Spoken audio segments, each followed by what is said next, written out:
जय जगन्नाथ फ्रेंड्स मोर एक new blog को आपण मानक स्वागतम सांग मैंने आपण मैंने पूर्व वीडियो रे तो देखी मोर बर्थडे जाइतिला आउ बर्थडे जाइछि माने ऑब्वियसली गिफ्ट तो उठीथिबो ना मोर मध्य बहुत सारा गिफ्ट उठीथिला किंतु रुहंतु रुहंतु मु बर्थडे गिफ्ट देखैबा पूर्व आपण मानक सह किछि कथा शेयर करिया पई चाहूची। सब वर्ष तो मो बर्थडे सेलिब्रेशन हुए ए वर्ष मध्य मो बर्थडे सेलिब्रेशन होइतिला किंतु ए वर्ष बहुत अलग स्टाइल मो बर्थडे सेलिब्रेशन होइतिला आउ बहुत स्पेशल मध्य मो पई मो बर्थडे होइतिला। सब वर्ष अपेक्षा तो ए वर्षर माने मते बहुत ही खुशी लागितिला आ मो बर्थडे को एते खुशी करया पछरे तो बहुत जनकर हाथ अछि फैमिली लोक मो सांग साथी मो रिलेटिव समस्तंकर तो हाथ अछि किंतु ता भीतरु 2% तो मो बर्थडे को बहुत भल से सेलिब्रेशन करिसंती।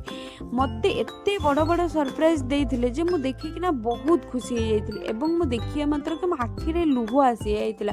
मो बर्थडे सरप्राइज देखिला परे कोन कहिबी पूरा स्पीचलेस हो जाइथिली। मो पार्टी रो कोनोसी भी शब्द बाहर नथला केवल मो आखि रो से खुशी रो लुह दुई टोपा झरुथला आ से लुह दुई टोपारे ही मते गिफ्ट करिथिबा पर्सन बुझी पारुथिले कि मु केते खुशी अछि एवं ए वीडियो माध्यम रे मु सेमानंकु कहूची सीरियसली